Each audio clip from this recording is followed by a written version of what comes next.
말씀은 신약 성경입니다. 고린도전서 12장 말씀입니다. 신약 성경 고린도전서 12장 신약 성경 279페이지쯤이 되겠습니다.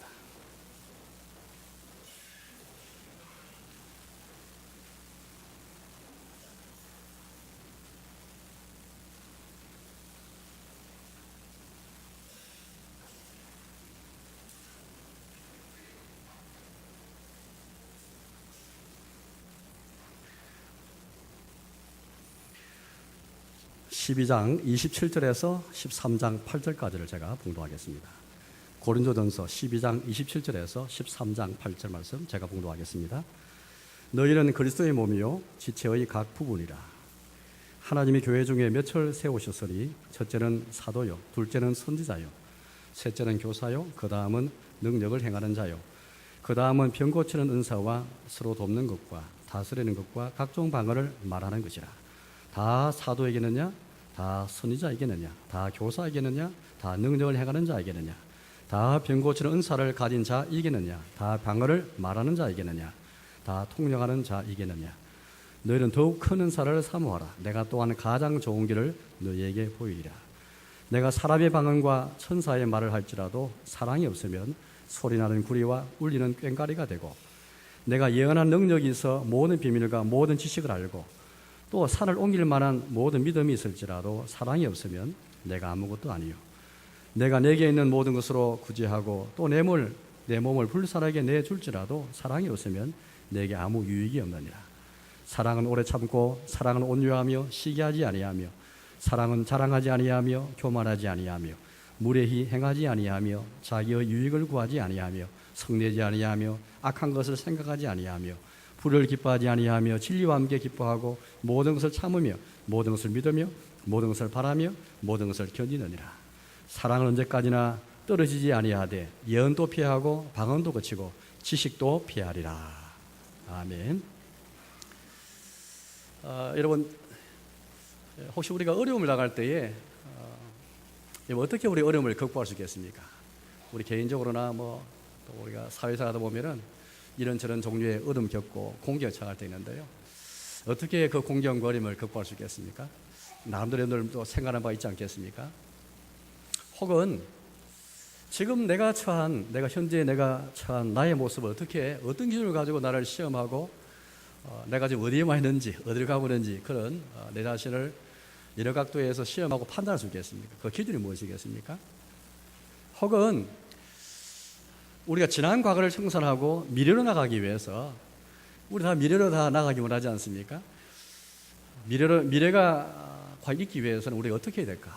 과연 내 개인의 미래, 혹은 내 가정의 미래, 혹은 우리가 교회의 미래를 생각할 때도, 혹은 다음 세대를 생각하면서 이 미래를 생각하면서 어떻게 될까?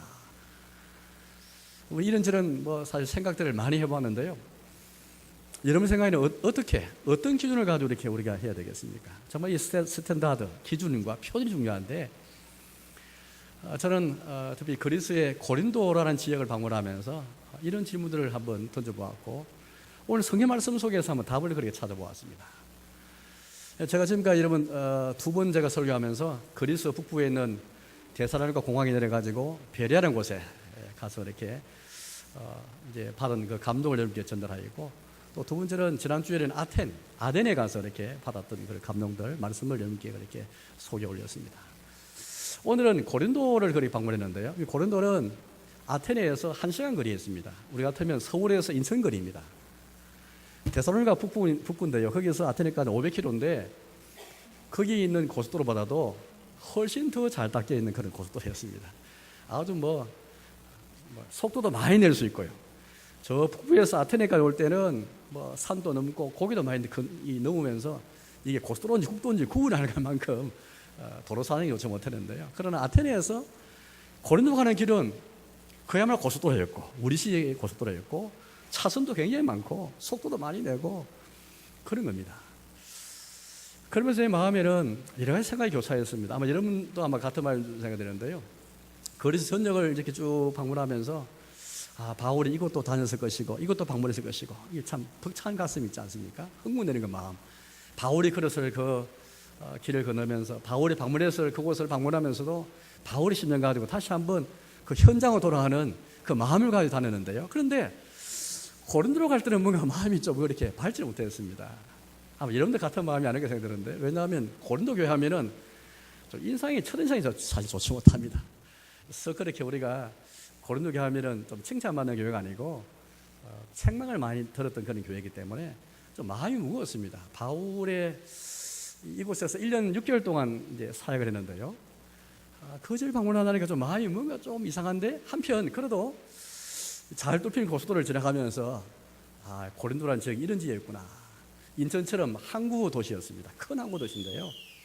얼마나 이제 큰 항구냐면 방금 말한 것처럼 고속도로가 이렇게 다 크게 뚫혀 있고 그런 도시니까요. 제가 고린도 들어가면서 놀란 게 하나 있는데요. 사진 한 장 보여주시죠. 저도 처음 봤었는 바는 저게 운하입니다. 운하가들 처음 들어본 계실 텐데, 세계 3대 운하 하면은 우리 파나마 운하, 수에즈 운하가 있는데요. 세 번째가 바로 고린도에 있는 운하입니다. 원래는 육지인데요. 저걸 길을 낸 겁니다. 바다 길을 낸 겁니다. 양쪽에 바다가 있습니다. 양쪽에 바다에서 요게 양쪽 바다 사이로 6km밖에 안 되는데, 요걸 뚫으면은 바다가 있으니까 백길이 그렇게 이제 만들어지는 것이죠. 저거 만들어지기까지는 빙 돌아가지고 이렇게 배가 다니면서 무역 이렇게 항해를 하니까 여러 가지면서 굉장히 불편하고 또 경제적인 비용도 많이 그렇게 들었을 것입니다. 근데 고대부터 저 거리 6km밖에 안 되니까 로마의 황제들은 노예를 동원해서 많이 시도를 했는데 다 실패하고 100년 전에 헝가리에 있는 기술자가 와가지고 저 길을 뚫은 것입니다. 저게 길이가 6km고요. 폭이 한 20m 정도 됩니다. 20m, 넓은 데는 26m 정도 되고, 저 바다 수면까지 길이는 한 80m 됩니다. 그리고 바다 깊이는 한 8m 됩니다. 저 길을 뚫어서 이제 운하가 생겼고, 저 운하를 통해서 이제 배가 다니게 되는 거죠. 저를 보면서, 야, 고린도가 변하고 있구나. 고린도가 이렇게 성경을 통해서 접하고 있는 게 전부인데, 야, 고린도가 고속도로도 새 고속도로고, 저 운하도 피어서 굉장히 활기가 있는 도시라는 인상을 받으면서 이 무거웠던 마음이 조금씩 이제 좀 가벼워지는 것이었습니다. 그래서 고린도 이제 시내에 들어갔습니다. 요즘 핸드폰에 다 이제 애플이 다 깔려가지고 지도가 다 있지 않습니까?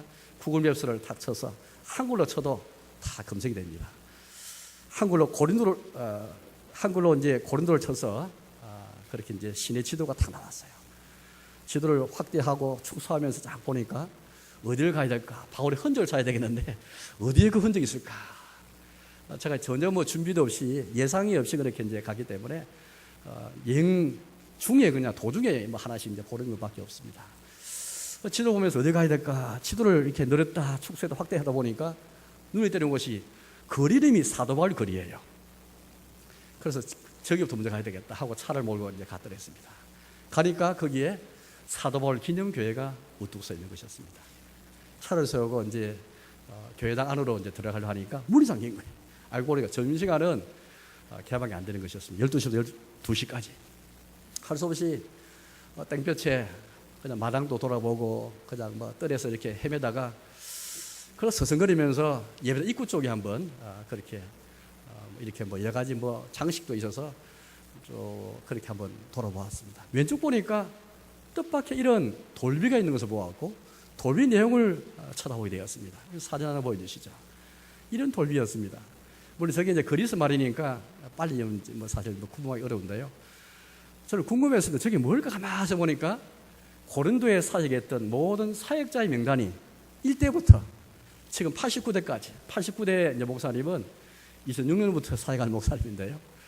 1대부터 89대까지 쭉 목사 이름이 쭉 언급되면서 가로에는 언제까지 사역했는지 사역 기간을 다 적어놓은 것이었습니다. 궁금했습니다. 1대 누굴까? 보니까 사도 바울이었습니다. 2대는 아볼로였고요. 3대는 4대가 소스데네고요. 3대는 신라였습니다. 이렇게 바울, 아볼로, 신라, 소스네 이 4대가 이제 가게 됐고 그 다음 쭉 이어지게 되는 것이었습니다. 특별히 2대, 3대, 4대 아볼로, 신라, 소스네 옆에 보니까 가로가 쳐 있는데요. 여러분들 아마 저게 땡볕에 찍으시니까 그림자에 들어서 잘 안 볼 수 있는데요.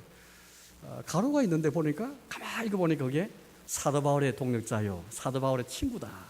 이 세 사람이 딱 그렇게 소개되는 것이었습니다.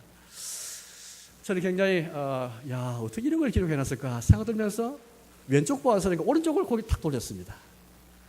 왼쪽도 뭐 있겠지라고 생각을 돌렸는데 정말 오른쪽에 돌비가 하나 있고 뭔가 글이 적혀있는 것이 있습니다. 네, 다음 사진을 보여주시죠. 보니까 놀랍게도 오늘 성경 본문 12장 27절부터 13장 8절까지 말씀이 기록되어 있는 것이었습니다. 저는 깜짝 놀랐습니다. 왜냐하면 오늘 이 본문 말씀은 제가 나중에 그렇게 우리가 점점 알아진 것처럼 오늘 성경 말씀 우리에게 교회가 어떻게 하나 될 수 있는가. 고린도 교회가 지금 시험에 들었고 어려운 공기에 처했잖아요.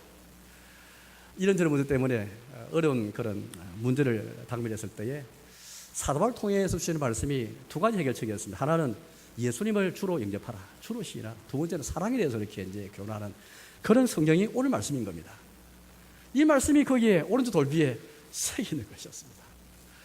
저는 왜 하필이면 이 말씀을 기록해 놨을까 의문이 들었습니다. 왜냐하면 여러분들 적어도 우리가 예배당 입구에 뭘 성구를 적으려면은 여러 사람 의견이 다 그렇게 이제 대립이 될 줄 알겠습니까? 제가 이번에 이제 장례를 치고 나서 이제 화장을 하고 나서 이제 모신 거기 자리에 성구를 적어 넣는데 어떤 성구를 적으신가 가지고 가족들이 약간 그렇게 다투면서 적어왔습니다. 어떤 형제는 요 성경구절을, 어떤 형제는 요 성경구절. 이게 그냥 잘 언어하면 될 텐데 며칠이 지나도 해결이 안 되는 거예요, 이게. 제가 너무 깜짝 놀랐습니다. 아니, 성경구절 다 성경구절인데 왜 하필이면 왜 이거 가지고 서로 약간의 갈등이 있고 왜 이렇게 서로 하루 만에 해결 못하고 며칠이 해야 되는 것일까 생각해 보았습니다. 그처럼 우리가 뭐 한 가지 뭐 일을 결정할 때도 이게 의견이 대립하기 마련인데 특히 성경구절을 적는 문제도 같은 것 같아요. 이 성경구절을 적어 넣을 때도 아마 여러 사람의 의견이 뭐 나오지 않겠습니까? 상상해 볼 때에 왜 하필이면 뭔가 이 고린도 교회 하면 안 좋은 일로 대립되어 있고 문제가 많은 교회인데 그걸 연상케 하는 이 본문의 말씀을 왜 적어 놓는다는 거예요. 우리 같아 좀 피하고 엉뚱한 말씀, 다른 데도 성경 말씀이 얼마나 좋은 말씀이 많은데 그 말씀을 안 써놓고 왜 하필 이 말씀을 새겨놨을까? 이 말씀이 2000년 전에 고린도 교회 자기들의 선진들의 그 교회를 돌아보면서 또 지금 저리 어떻게 재해석하면서 이 성경구절 말씀을 적어놨을까 생각해 보게 되었습니다. 2000년 당시 이 말씀 받았던 고린도 교회는 정말 여러 가지 문제를 씨름하고 있지 않습니까? 어떤 문제가 있었던 건 잘 알잖아요. 교회 안에 부도덕한 일도 많았고요. 또 신앙적으로도 영지주의 영향 때문에 몸의 보화를 부인한 자리 있었습니다. 우리는 몸의 보화를 믿지 않습니다. 그런데 고린도 교회 가운데 일부 교회들은 부활이 지나갔다. 그러나 부활은 영적인 부활이지 몸의 부활은 없다라고 선계했습니다. 몸은 천시했기 때문이죠. 또 사도 바울의 그 사도직 권위를 인정하지 않으면 견도 많았습니다. 또 나아가서 무엇보다도 이 교회는 갈등이 많고 분파가 많은 교회였잖아요. 예를 들어서 신령 은사 때문에, 성령이 주시는 은사 때문에 이 은사가 있으면 우리 생각할 때는 교회가 더 뜨거워지고 교회가 더 부흥될 것 같은데 성령님의 그 은사 때문에 도리어 이 교회가 어려움을 겪고 있었습니다. 교회 하나가 되지 못했거든요. 성령 은사 때문에만 교인들이 의견이 분분한 게 아니고 독신으로 사느냐 결혼하느냐 이 문제 때문에도 의견이 분분해지고 아무 문제도 아닌데 우상 앞에 빠진 재물 때문에 이 재물 먹어야 되느냐 말아야 되느냐 이 문제 때문에 갈등하게 돼요. 심지어 어떤 경우에는 신자끼리 서로 교회가 해결을 못하니까 교회 치료가 해결 못하니까 사상 법정에 가서 서로 고발하는 사태가 일어나게 되었습니다.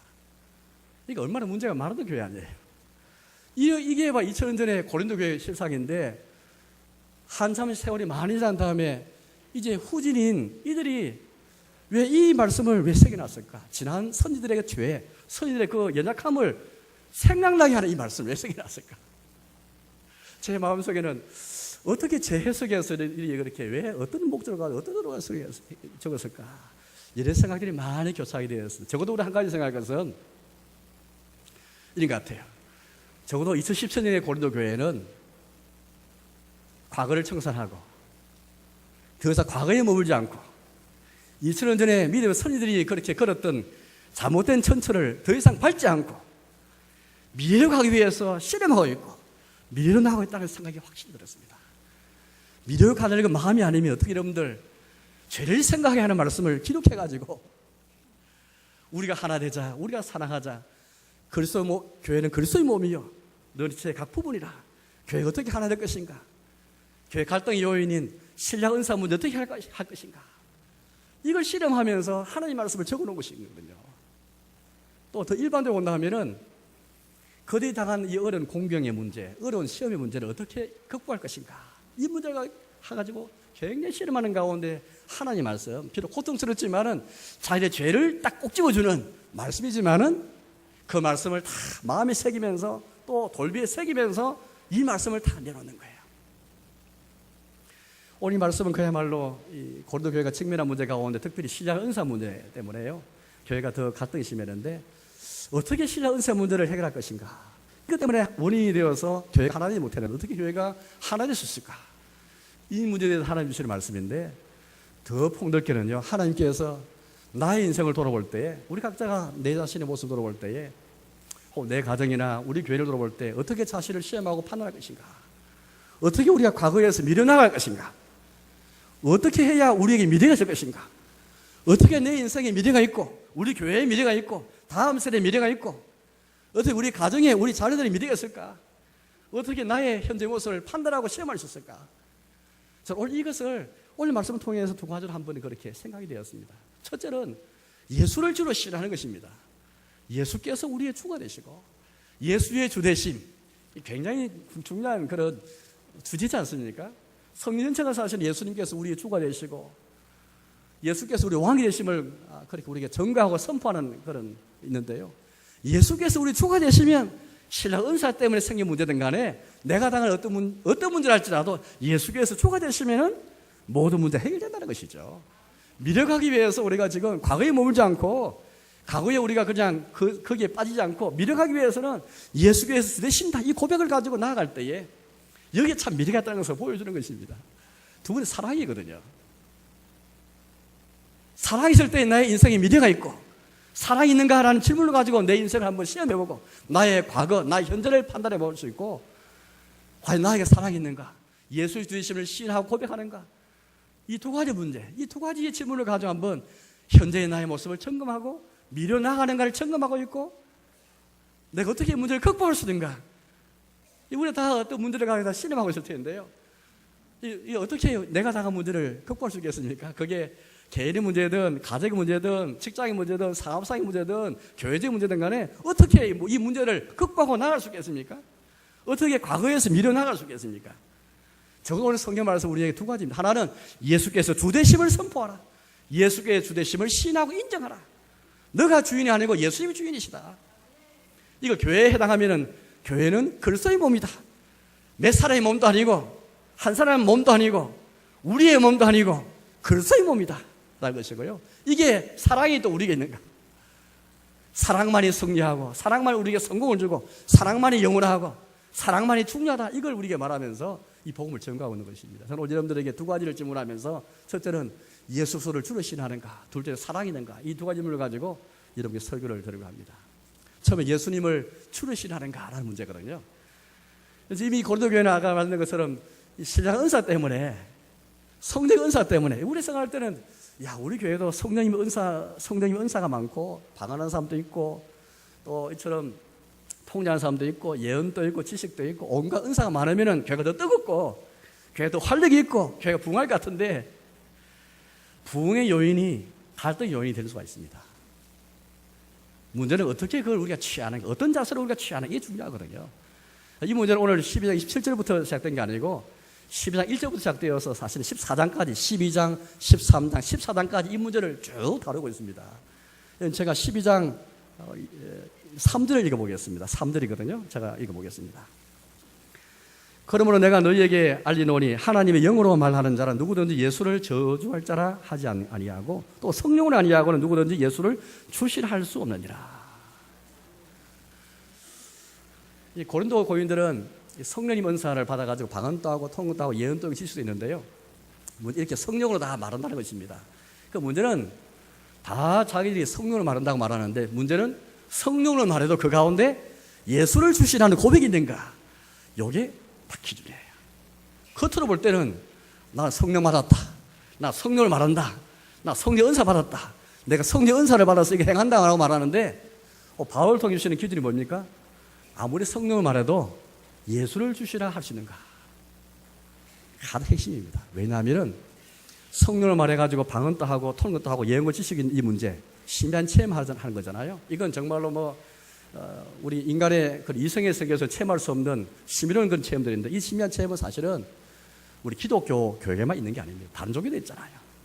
바울이 그걸 이미 전제하고 있습니다. 그래서 1절, 2절 읽어보시면은 그런 말씀이 나오는데요. 그래서 이걸 전제하면서 사도 바울이 말하고 있습니다. 설사 이방 종교에서 신비한 체험이 있어서 그런 영적인 신령한 체험들을 그렇게 말하지만은 우리도 겉으로는 성령을 말한다 하면은 한달째라도 중요한 것은 형식이 아니고 겉으로 보기에 신비한 체험에도 중요한 건 형식이 아니라 내용이다라는 것입니다. 이방 종교에서 황홀경에 들어가고 엑스타시에 들어간다 할지라도 신비한 체험한다 할지라도 우리 교회에서도 성령을 말한다 하면서 신비한 방언과 이런 은사를 체험한다 할지라도 중요한 것은 핵심 내용입니다.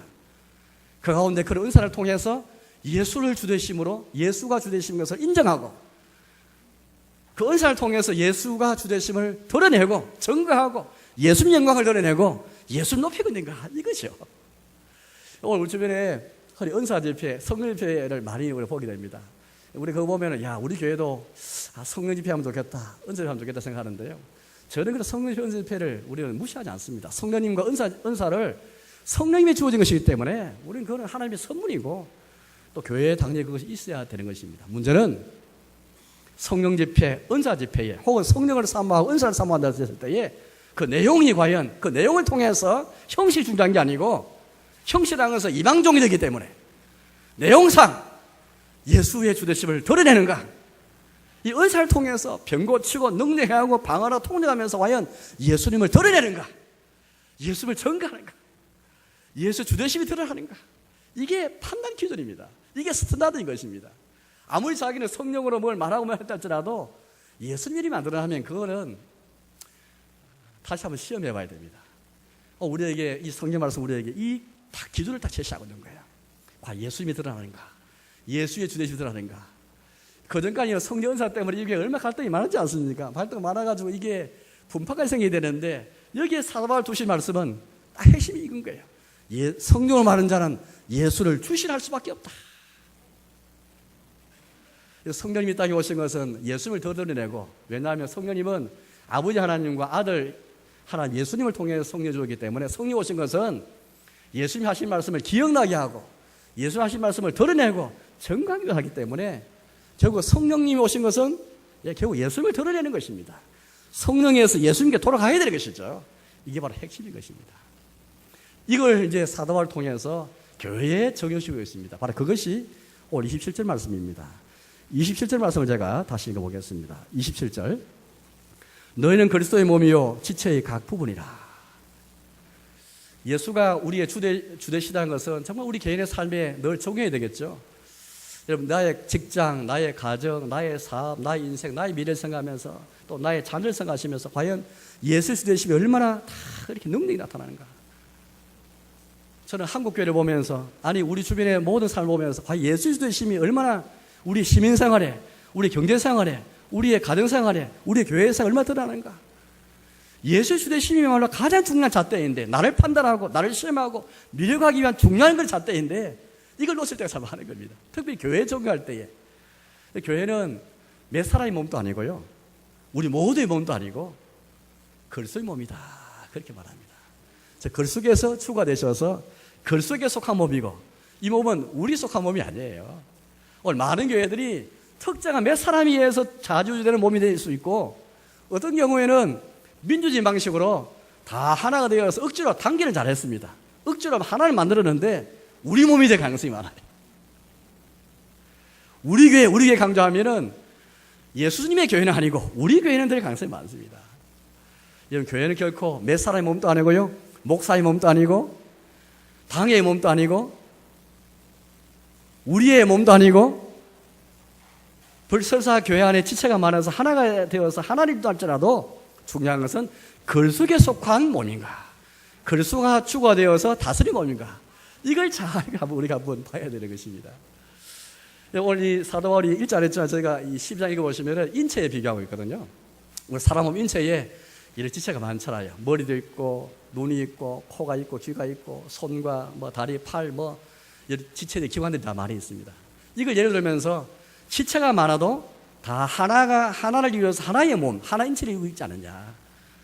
그게 공동체 행대입니다. 세상에 여러 기관들 공동체 많은데요.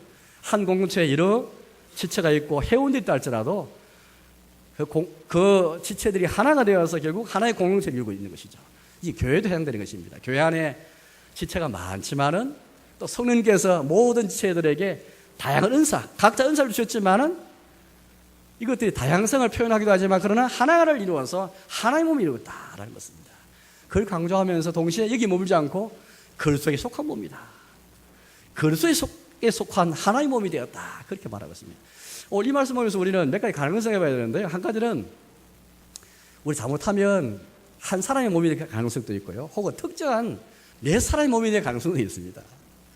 왜냐하면 이건 제가 지어낸 말이 아니고 오늘 성경에 나온 말입니다. 21절 말씀 제가 읽어보겠습니다. 21절인데요. 이렇게 말씀합니다. 21절입니다. 눈이 손들어 내가 너를 쓸 데가 없다 하거나 또한 머리가 발들어 내가 너를 쓸 데가 없다 하지 못하리라. 이게 뭐냐면 이 고린도 교회 안에는 특정 몇 사람이 은사를 받았는데 자기 은사만 강조하면서 자기가 눈의 은사를 받은 눈이 사실은 어떤 면에서 중요하지 모르겠습니다.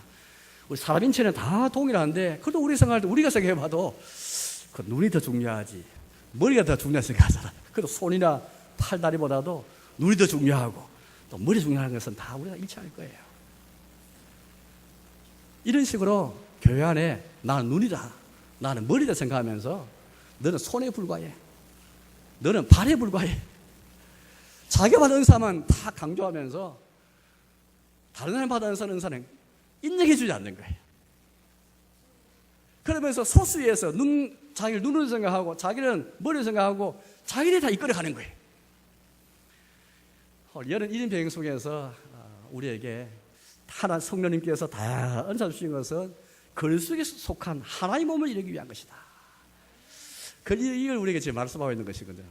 1800년 전이니까 굉장히 오랜 전이지 않습니까? 근데 고린도 교회가 바울 1년 6개월 있었는데요. 얼마 안 있고 나서 이제 그렇게 살았던 오리겐이라는 사람이 있습니다. 이 사람은 흔히 우리가 교부라 부르는데요. 교부랄 때는 교회의 기초를 놓은 아버지라는 뜻이어서 여러 교부도 있지만 그중에 한 사람이 오리겐입니다. 이 사람이 이 성경 말씀을 다 인용하면서 이렇게 말했습니다. 교회 안에 이처럼 오늘 여기 나온 눈처럼 주장하는 사람이 있다. 그렇게 말했습니다.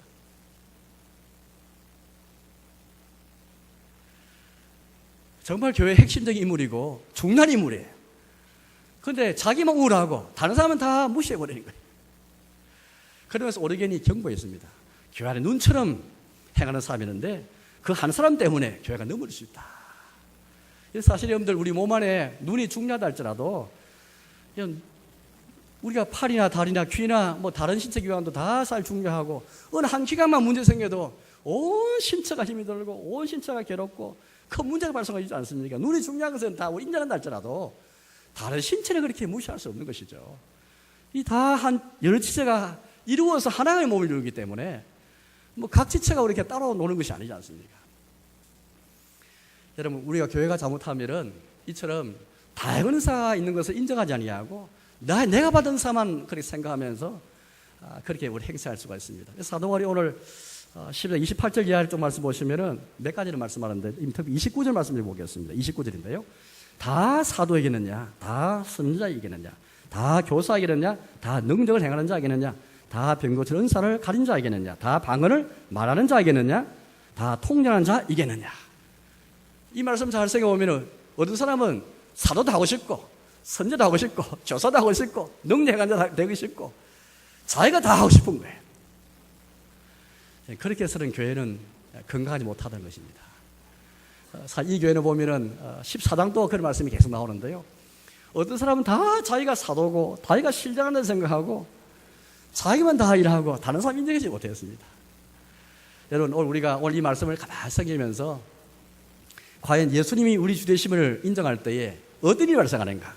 성령님께서 우리에게 다양한 은사를 우리에게 그래 주셔서 우리의 그런 은사가 있다 할지라도 예수가 우리 주이심을 고백하고 또 교회 그리스도 몸이라고 고백할 때 어떤 일이 발생하겠는가? 나의 은사를 뿐 아니라 다양한 은사를 다 인정해야 되는 것입니다. 여기에 있는 우리 학생들, 청년들, 또 젊은 분들, 나이 드신 분 알지라 다 하나님 주신 은사가 있다. 이걸 발굴하고 이걸 개발하고 이걸 드러내고 그분들이 그 받은 은사를 따라서 교회에 봉사할 수 있도록, 혹은 교회 밖에서도 봉사할 수 있도록 이걸 우리가 다 인정해 주는 거예요. 이게 중요한 것 같아요. 내가 다 사도다, 사도 노릇다 하고 내가 선지자 노릇다 하고 내가 다 하면은 이건 그리스도의 몸이 아니고 한 사람의 몸이 되는 것입니다.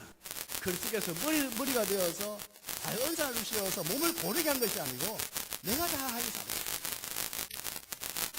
나라서 두 번째는 특별한 게 내 사람 몸이 되는 것이 많죠. 두 번째는 그리스도의 아닌 상태에서 우리 몸이 되는 가능성이 있습니다.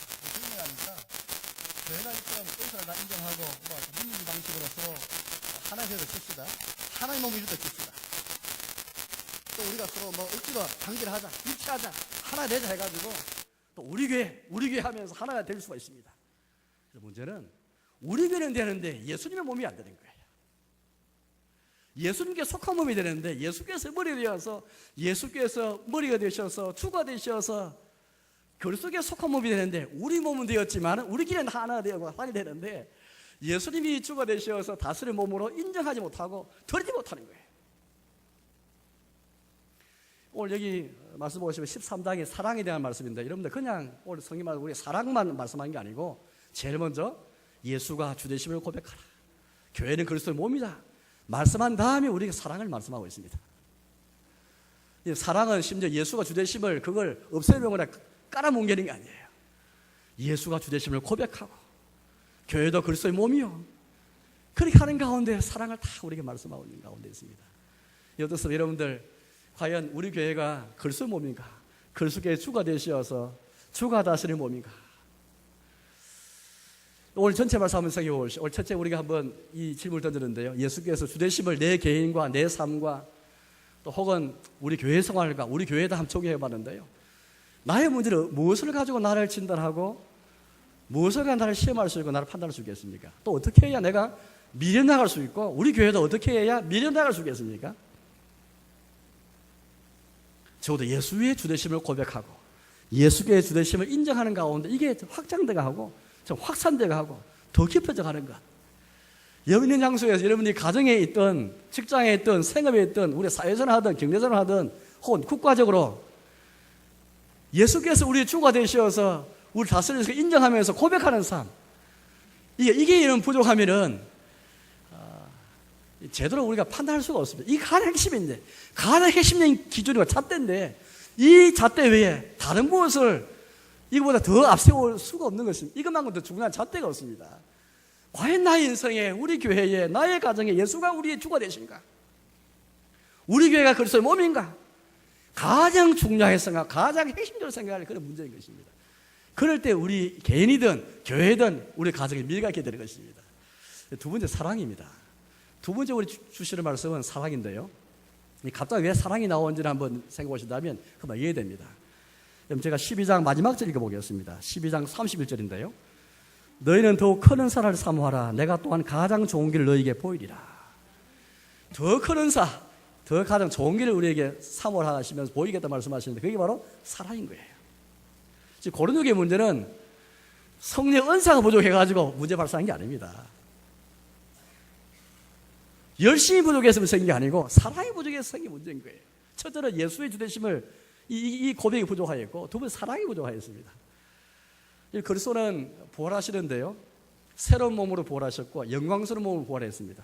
이제 교회는 그의 몸인데 우리는 여기 앉는 우리가 다 함께 그리스도께 속하여서 하나의 몸을 이루는데요. 이 몸은 그리스도의 몸, 즉 영광스러운 몸이고 새로운 몸인 그리스도의 몸이니까 이게 바로 교회니까 이제 교회는 이 세상에서 어떤 존재이겠습니까? 그리스도께서 새로운 몸으로 부활하신 영광스러운 몸으로 존재하시는데 그의 몸인 교회는 세상에 어떻게 존재하겠습니까? 새로운 존재, 세상을 향해 새로운 존재, 새로운 생명을 가진 그런 단체, 새로운 생활 양식을 가진 그런 공동체인 것입니다. 하나님의 교회인 것이죠. 예수님께서 피 흘려 세우신 새로운 존재와 새로운 생명과 새로운 부활 생명과 새로운 생활 방식을 가진 그런 교회인데 그게 뭔지 바로 사랑이라는 것입니다. 그러시면서 우리에게 너무너무 우리가 잘 알고 있고 교회 안 다니셔도 너무 잘 아는 말씀, 이 사랑이라는 말씀이 나오지 않습니까? 8절까지 우리가 끌어서 이제 우리 말씀 보았는데요. 세 가지를 말하고 있습니다. 한 가지는 사랑이 중요하다. 1절에서 3절까지 말씀 보니까 예언과 지식과 비밀과 또 구제와 순교, 희생 같은 것을 비교하면서 또 방언과 비교하면서 그걸 사랑과 비교하고 있습니다. 방언보다도 예언보다도 지식보다도 비밀보다도 혹은 구제보다도 혹은 희생보다도 심지어 순교보다도 더 중요한 것은 사랑이다. 사랑으로 이 예언을 하고 사랑으로 방언을 하고 사랑으로 지식을 가지고 사랑으로 모든 비밀을 가진 자 되고 사랑으로 믿음을 가지고 사랑으로 구제하고 사랑으로 순교하라. 그렇게 말하고 있습니다. 제가 1절 읽어보겠습니다. 내가 사랑의 방언과 천사의 말을 할지라도 사랑이 없으면 소리나는 구리와 울리는 꽹과리가 되고 이 고린도 교회 가운데 방언하는 사람이 많이 있잖아요. 방언이 있으면 얼마나 교회가 풍성하고 더 뜨겁고 더 활력이 있을 것 같은데 그러나 사랑이 없이 행하는 자들이 많았을 것 같아요. 사랑이 없이 방언하면 소리나는 구리, 울리는 꽹과리밖에 되지 않는다는 것입니다. 다윗 시대에 성가대가 조직되어지고 악기가 그렇게 많이 생기는데요. 다윗 당시에 그 찬송한 악기가 만약에 하나님을 찬송하지 않고 또 악기를 다루는 사람이 주께 순종하는 마음이 없으면 주께 순종하지 않은 자를 통한 악기라는 것은 그냥 이방 종교에 악기와 아무 다름이 없다는 것입니다. 아무리 방언을 말해도 사랑으로 방언하지 않으면 그냥 울리는 구리, 소리나는 구리와 꽹과리가 되지 않는다는 것입니다. 예언과 사랑을 비교하고 있죠. 2절, 3절은 2절은 예언입니다. 예언과 모든 비밀, 모든 지식을 알고 또 모든 미를 비하고 있는데 사랑이 없으면 아무것도 아니에요. 사랑을 가지고 예언하고 사랑을 가지고 믿음을 가지고 사랑을 가지고 모든 비밀, 지식을 갖는 겁니다. 비교하고 있는 것이죠. 사랑이 중요하다는 것을 말하고 있습니다. 세 번째 3절 말씀 보니까 구제와 내 몸을 불쌍히 내어주는 희생과 순교를 말하고 있습니다. 구제에도 여러분들 사랑이 동기 없이 자기를 드러내기 위해 구제할 수 있잖아요. 제가 얼마 전에 책을 하려고 그러는데 고대 교회나 시대 시대마다 참 주님을 위해서 순교하는 분은 많이 계셔요. 그런데 순수하게 순교한 분들 있지만은 그리스도의 나라와 그리스도 복음과 그리스도 의를 위해 순교한 사람이 있지만은 참 역사라는 것은 소빌 수가 없습니다. 인간이 얼마나 부패했던지 순교하는데 형제를 무시하고 형제 사랑도 없이 자기 우월의심을 드러내면서 그렇게 일부러 순교하는 분도 있었습니다. 참 이해가 안 되잖아요.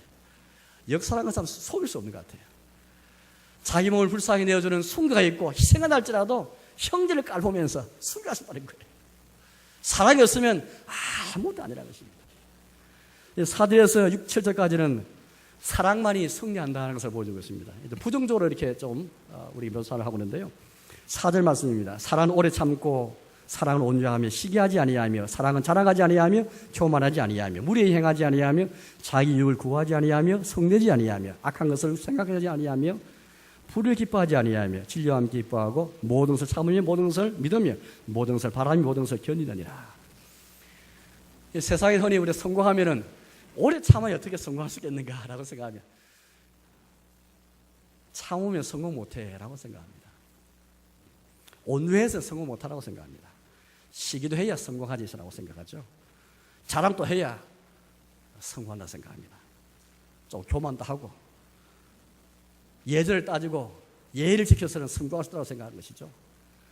자기 유익을 구하지 아니하고 자기가 챙겨야 성공하는 생각하는 것이죠. 자기가 안 챙기고 어떻게 성공할 수 있겠습니까?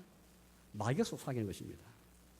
성을 내고 악한 것도 생각도 하고 불의도 조금 눈 감아주고 이런 식으로 이렇게 오늘 이 성경 말씀 부정적으로 묘사하고 있으면서 우리에게 반대급부를 우리에게 좀 설명해 주고 있습니다.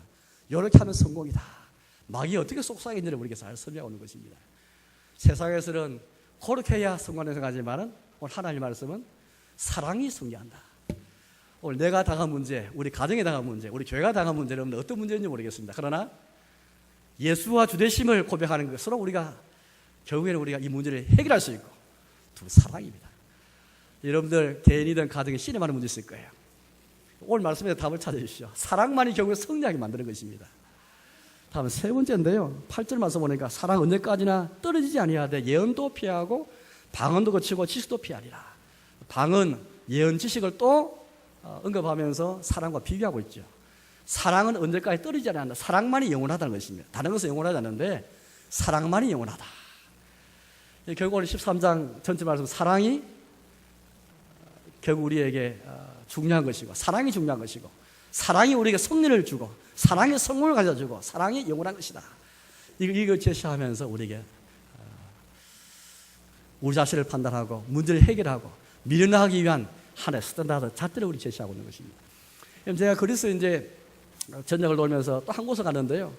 우리 김동훈 목사님 지난 수요 기도회 때 제가 이 갔다 온 것을 교육자한테 말했더니 그걸 살짝 우리 말씀하셔가지고 한번 사진 보여주시죠. 메테오라는 곳을 갔다 왔는데요. 우리 교육자 회의 때 제가 소개했는데 김동훈 목사님 먼저 써먹어버렸습니다. 저 보시면 안반이 있잖아요. 메테오라는 지역인데요. 저 지역에 안반이 지는데 저 꼭대기 보니까 건물이 있습니다. 그게 수도원입니다. 저 한꺼번에 있는 게 아니고 수도원이, 저는 안반이 굉장히 많이 있는데 안반 위에 수도원이 다 있는 거예요. 수도원은 이제 뭐 세상을 떠나 속세를 떠나가지고 그곳에서 명상하고 기도하고 예배하는 사람이잖아요. 물론 그게 잘못도 많고 잘한 것을 보지 않습니다. 그러나 우리 몇 가지 배울 점이 있잖아요. 저 궁금했습니다. 야, 저곳에 어떻게 사람이 저곳 살면서 세상의 모든 즐거움, 쾌락을 다 멀리하고 어떻게 저거 살 수 있을까? 뭐 때문에 저거 갔을까? 뭘 섬겼을까? 굉장히 궁금했습니다. 처음에 제가 어떻게 올라갈 수 있을까 했는데 그 다음 사진 보십시오. 그 다음 사진 보시면은 밑으로 가는 길이 다 나와 있어서 걸어갈 수가 있습니다. 한 30분 걸려서 걸어가는데요. 그 다음 사진 보십시오. 결국 들어가시면은 굴이 많습니다. 수도원이니까 명상하고 기도하고 예배드리고 같이 이제 공동생활하면서 식사도 같이 하는 곳이잖아요. 우리 쭉 다니면서 보니까 저는 팻말이 눈에 싹 띄는 거예요.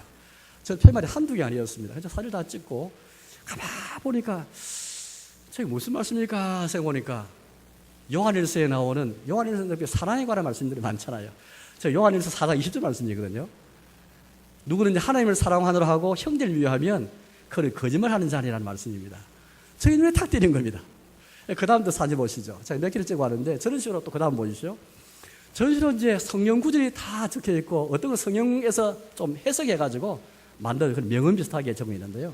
어떤 거 보니까 내 이웃은 하나님의 형상이니 형제를 사랑하는 자는 하나님에게서 난 자다. 네, 그런 구절도 있고 이런 등대 구절이 많이 있는 것이었습니다. 그 다음 한번 그림 그 다음 보시죠. 저게 창세기에 나오는 아브라함이 지나간 나그네를 대접했는데 사실 하나님의 천사를 대접했습니다. 사실 하나님을 대접한 것이죠. 저 그림 잘 보시면은 성삼일체 하나님이 다 나타납니다. 아브라함은 나그네 대접했는데 저 그림은 하나님의 사자들을 하나님으로 보고 하나님을 묘사한 거예요. 저게 수도원에 다 그리면서 보았습니다.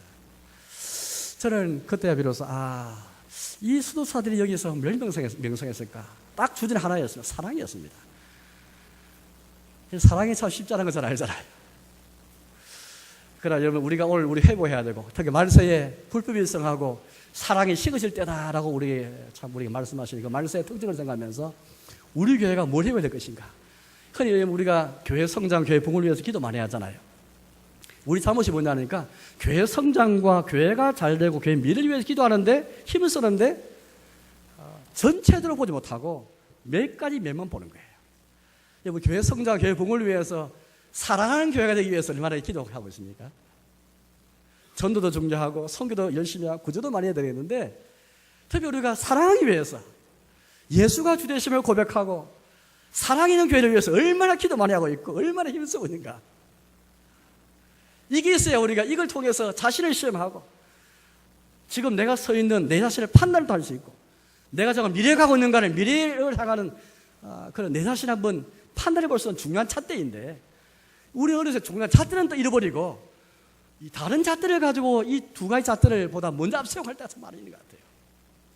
이제 말씀에 떠나겠습니다. 사랑하는 여러분, 올 2017년 제가 고린도에 방문해서 거기 본 고린도 교회는 적어도 이 성경 구절을 돌판에 새겨놓으면서 이 하나님 말씀을, 이 본 말씀을 재해석하고 있고 뭔가 미래로 가기 위해서 꿈틀거리고 있다는 것을 제가 생각해 보았습니다. 과거에 매몰되지 아니하고 미래로 가고 있는 그 믿음의 행진을 저는 보았습니다. 오늘 성경 말씀 통해서 우리 각자는 여러분 인생에서 어떻게 미래로 나갈 수 있을까요? 다 우리가 미래로 나가기 원하는데요. 또 지금 나의 현실을 정확히 직시하면서 나 자신을 시험하고 판단하면서 미래로 가기 다 원할 것입니다. 오늘 그 기준은 두 가지입니다. 예수님의 주되심을 인정하는가, 사랑이 있는가, 이 두 가지 같아요. 아무튼 예수의 주되심을 고백하고 그렇게 인정하며 살아가시면서 또 사랑과 충만한 삶을 살아가시면서 미래를 향해 나아가는 저와 여러분 삶이 되시기를 주님의 이름으로 축복합니다.